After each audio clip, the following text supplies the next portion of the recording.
7 জন আর 7 পরিবার এক নয়। মাওলানা আব্দুল্লাহিল কাফি আল কোরাইশি অনুমান আজ থেকে নিয়ে 60 থেকে 70 বছর আগে হতে পারে, মাসাইল কুরবানি ফতোয়া মাসাইল বই লিখেছেন, একটা গরুতে 7টা পরিবার অংশগ্রহণ করবে এরকম হাদিস আমি জানি না। এই কথা মাওলানা আব্দুল্লাহিল কাফি আল কোরাইশি বলেন। আর আমরা ভাঙাচোরা টুটা ফাটা যে একটু বিদ্যা জানি, তাতে আমরা প্রায় 2007 সাল থেকে তদন্ত চালাচ্ছি। 2007 থেকে এখন 25 চলছে।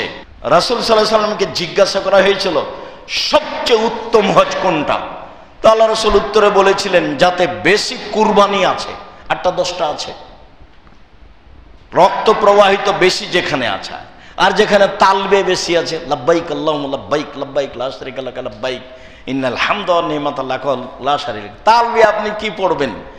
ঢাকা বিমানবন্দরে ঢুকে বিমান ছিল 2টার সময়, বিমান 4টায়, গালি দিতে দিতে শেষ হয়ে যাচ্ছে। তালবে বিমান জিদ্দায় নেমেছেন আপনি, তো জিদ্দায় গাড়ি দিতে এসে 2টায়, 4 ঘন্টা থেকে বসে আছি, গাড়ি নেই, কি তালবে পড়বেন আপনি? বেদাতের তো কোনো শেষ নাই। ঢাকা থেকে তালবে শুরু হয়েছে। তারপর যে টয়লেটে থাকতে দিয়েছে সেই টয়লেট দেখছেন, টয়লেটে গিয়ে যে ঘরে থাকতে দিয়েছে এখানে টয়লেটে পানি উঠে আছে। তখন তো আপনি ঢাকার মানুষ, মেজাজ তো আপনার কে দেখে, আপনার টয়লেটটা তো খুব সুন্দর ঝকঝকে, শুয়ে থাকা যায়, আর ওখানে উপরে পানি উঠে আছে, আপনি কেমনে সহ্য করবেন? সম্মানিত দিনী ভাই বোন, বলছিলাম কুরবানি 7 জন আর 7 পরিবার এক নয়। মাওলানা আব্দুল্লাহিল কাফি আল কোরাইশি অনুমান আজ থেকে নিয়ে 60 থেকে 70 বছর আগে হতে পারে, মাসাইল কুরবানি ফতোয়া মাসাইল বই লিখেছেন, একটা গরুতে 7টা পরিবার অংশগ্রহণ করবে এরকম হাদিস আমি জানি না। এই কথা মাওলানা আব্দুল্লাহিল কাফি আল কোরাইশি বলেন। আর আমরা ভাঙাচোরা টুটা ফাটা যে একটু বিদ্যা জানি, তাতে আমরা প্রায় 2007 সাল থেকে তদন্ত চালাচ্ছি। 2007 থেকে এখন 25 চলছে। আমাদের নজরে একটা গরুতে 7টা পরিবার অংশগ্রহণ করবে এরকম হাদিস পড়েনি। জোর করে কুরবানি দেওয়ার চেষ্টা করিয়েন না, ভুল হিসাব। আর দাপট দেখালেই সে কথা মেনে নিয়ে কুরবানি করতে হবে, কথাও ঠিক নয়। একটা পশু একটা পরিবারের পক্ষ থেকে হবে, এটাই ঠিক। একাধিক হাদিস।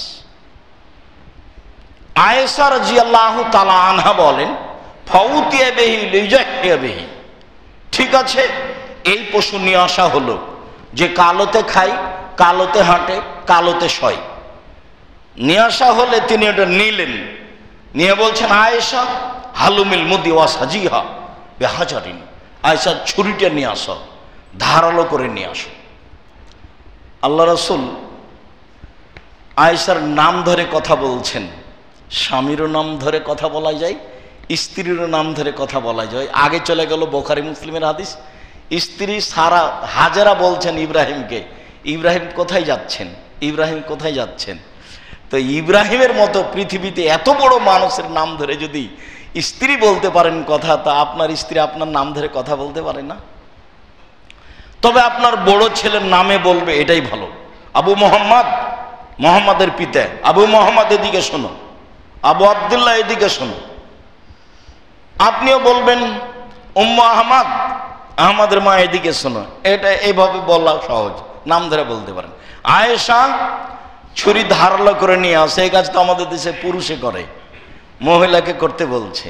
স্ত্রীর নাম ধরে ডাকবেন, রাগ ঝাল করে মাস মাস কাটায়েন না, অত অভিমান করিয়েন না, নাহলে বয়সটা এমনি পার হয়ে যাবে। অভিমান থাক, মন খারাপ একটু থাক, তবুও কাজ নেন।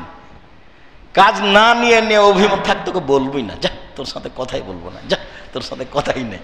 কতদিন কাটাবেন? কষ্ট তো আপনি করলেন, এসব অভিমান করিয়েন না, থাক, ওগুলো গেছে, যা যাচ্ছে যাচ্ছে, কোনো কথা নেই। কাজে বলবেন বউকে, এক গ্লাস পানি নিয়ে আসো, জুতাটা নিয়ে আসো, জামাটা নিয়ে আসো। তো মানে কোনো সময় অভিমান করে দূরে থাকবেন না। অভিমান করে দূরে থাকলে শয়তান সুযোগ পাবে, পরিবেশ আরো নষ্ট হবে, কথাই হবে না মাস মাস। আপনাকেও পারোয়া করে না, তো আপনিও পারোয়া করেন না, দুইজনই চলছে, ঠিকই আছে। আন্ধা আন্ধা পাঠাতে হয়, এভাবে হবে না, কাছাকাছি হতে হবে। আরো আয়েশা, যে ছুরি ধারালো করে নিয়ে আসো, পাথর দিয়ে ধারালো করো। নিয়ে আসলাম। এবার ভেড়াটা তিনি নিলেন, তাকে শয়ে দিলেন।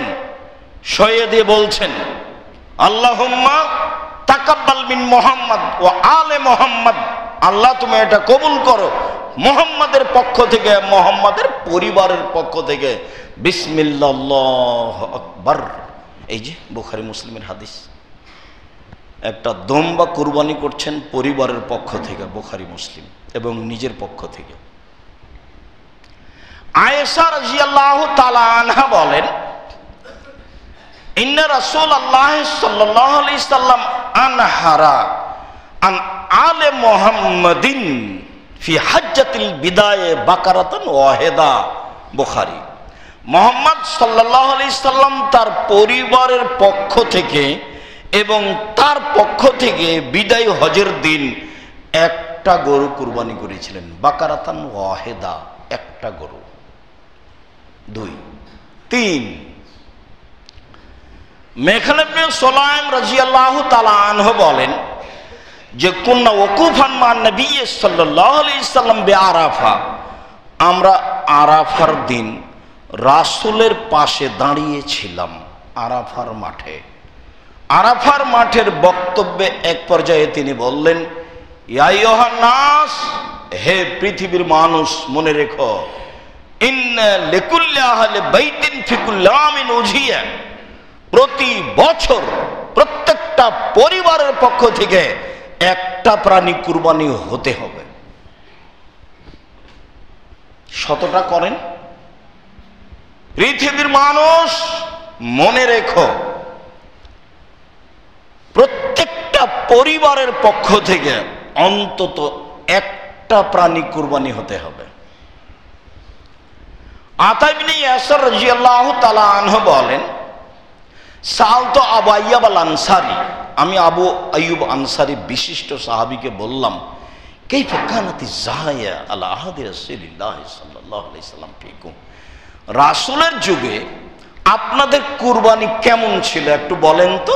রাসূলের যুগে আপনাদের কুরবানি কেমন ছিল?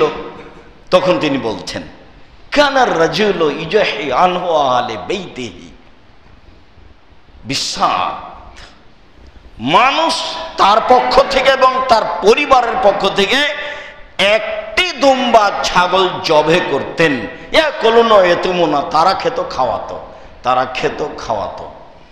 রাসূলের যুগের কথা উনি বর্ণনা করছেন। রাসূলের যুগে পরিবারের মালিক তার পক্ষ থেকে এবং তার পরিবারের পক্ষ থেকে একটি দুম্বা, একটি ছাগল জবে করতেন, নিজেরা খেতেন, আরো মানুষকে খাওয়াতেন। আপাতত 4টে হাদিস আপনাদের সামনে থাকলো যে পরিবারের পক্ষ থেকে এবং আপনার পক্ষ থেকে একটা পশু অন্তত কুরবানি হতে হবে।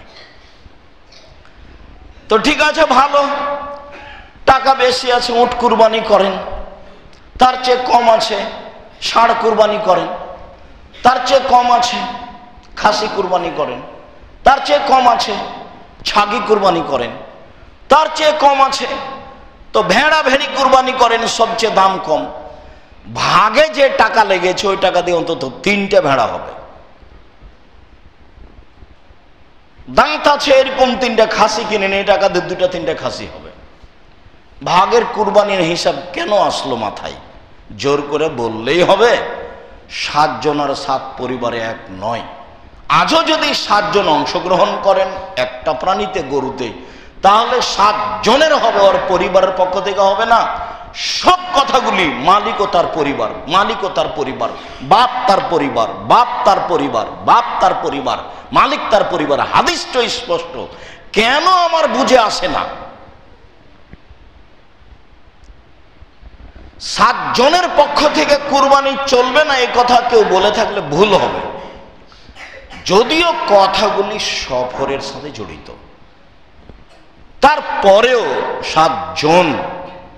7 জন পরিবারের মালিক নয়, 7 পরিবারের মালিক পরিবারের পক্ষ থেকে একটা গরুতে অংশগ্রহণ করবে, এমন হাদিস মাওলানা আব্দুল্লাহিল কাফি আল কোরাইশিও পাননি। আমরা টুটা ফাটা ভাঙাচোরা বিদ্যে দিয়ে এ যাবৎ তল্লাশি চালিয়ে পাইনি। আর এমনিতে আরো যারা বক্তব্য আছে এসব বিধানেরা তো দেখতে পারেন। সম্মানিত দিনী ভাই বোন, আমরা এই অংশ শেষ করার পরে আরো জরুরি কথা। তার প্রথম কথা হলো এই